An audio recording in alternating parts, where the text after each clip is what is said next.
Assalamualaikum warahmatullahi wabarakatuh. Hai Sobat Ikonisia, pada kesempatan kali ini saya akan memberi sedikit gambaran soal data dalam jurnalisme data. Tapi sebelum ke sana, ada baiknya kita mundur sedikit dulu ya. Nah, seperti yang teman-teman ketahui bahwa berita sebagai karya jurnalistik itu harus berisi fakta, bukan opini jurnalis, bukan opini wartawan atau awak redaksi yang lain.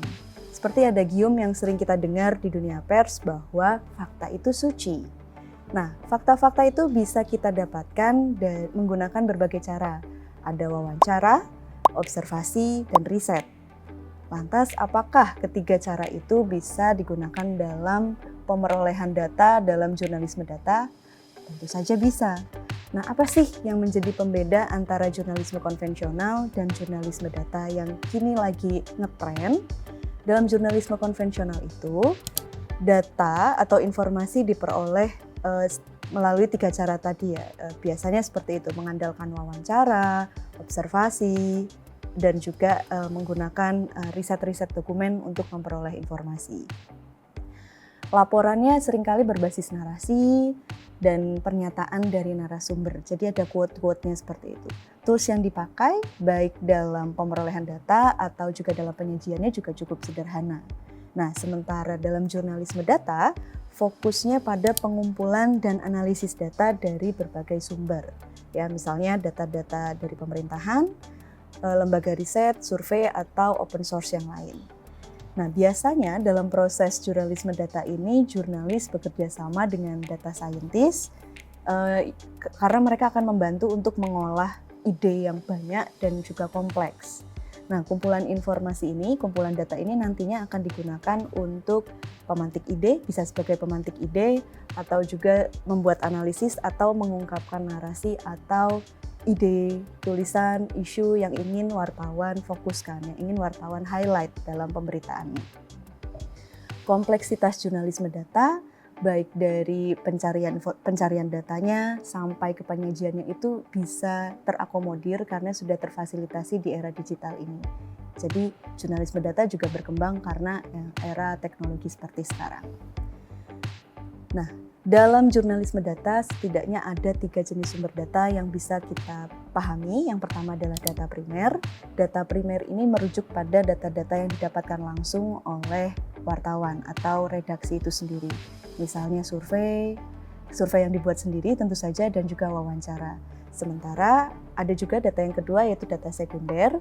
Data sekunder ini sudah dikumpulkan lebih dulu oleh pihak lain, kemudian nanti wartawan akan menggunakannya ya untuk diolah, misalnya data-data dari lembaga pemerintahan, institusi pemerintahan, atau organisasi internasional lain. Kita bisa dapat data-data sekunder ini misalnya dari BPS, Badan Pusat Statistik, atau mungkin WHO, atau mungkin BPK, Badan Pemeriksa Keuangan, sampai data-data yang juga disediakan oleh di situs KPK atau Komisi Pemberantasan Korupsi.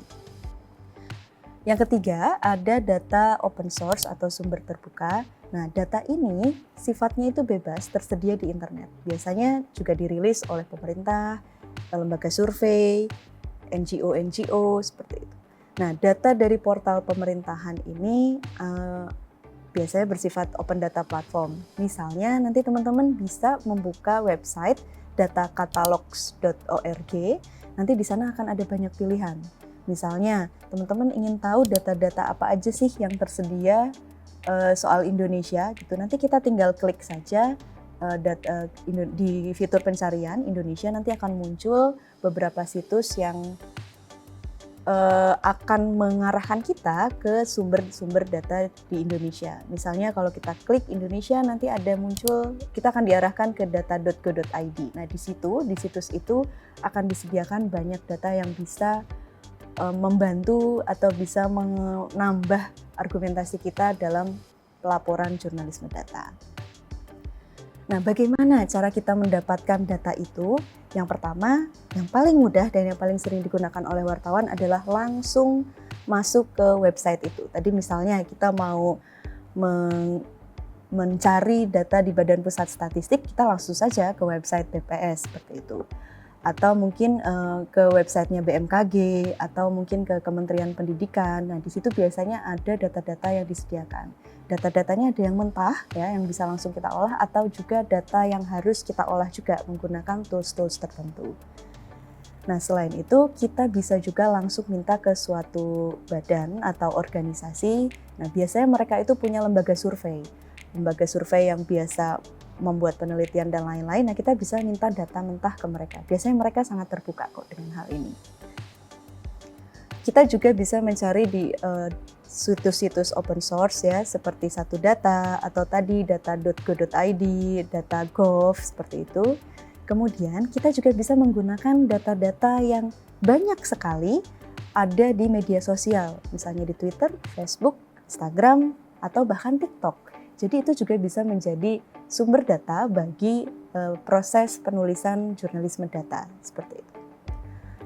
Dan kita juga bisa menggunakan teknik scraping data ya, jadi mengambil data dari berbagai situs, kemudian nanti ada alatnya sendiri. Biasanya mereka itu tidak menyediakan data mentahnya, tetapi kita bisa menggunakan data-data yang sudah divisualisasikan atau yang sudah disajikan oleh di situs itu. Kemudian untuk kita scraping, apa aja sih yang penting dan mendukung argumen wartawan seperti itu. Jadi perlu teman-teman pahami bahwa dalam jurnalisme data, kredibilitas sumber data itu adalah pondasinya, dia kuncinya. Tidak semua data itu bisa dipercaya ya teman-teman ya. Nah, jadi perlu ada semacam cek lagi bagaimana data seperti apa saja yang kira-kira bisa dipercaya. Caranya gimana nih? Caranya teman-teman harus memastikan bahwa data tersebut diambil dari sumber yang memiliki reputasi yang baik seperti itu. Apakah dari lembaga yang terpercaya atau dari lembaga yang mungkin ecek-ecek, atau bahkan kita ngelihat data itu dari situs-situs seperti user generated content. Nah, itu agak sulit untuk dipertanggungjawabkan. Jadi teman-teman harus juga mencari sumber yang kredibel, yang terpercaya, yang punya reputasi baik. Nah, kemudian yang kedua, teman-teman juga harus mengecek bahwa apakah data itu up to date atau sudah kadaluarsa. Kalau kadaluarsa tentu saja punya konsekuensi tersendiri seperti itu. Yang ketiga, teman-teman harus juga memastikan metode pengumpulan data yang digunakan dalam dataset itu ya. Dia bisa dipertanggungjawabkan sesuai standar ilmiah atau enggak. Kalau misalkan bisa, kita bisa menggunakannya data itu untuk untuk laporan jurnalistik kita. Kalau tidak, ya ditinggalkan saja, kita cari data lain yang sekiranya lebih valid dan lebih kredibel seperti itu.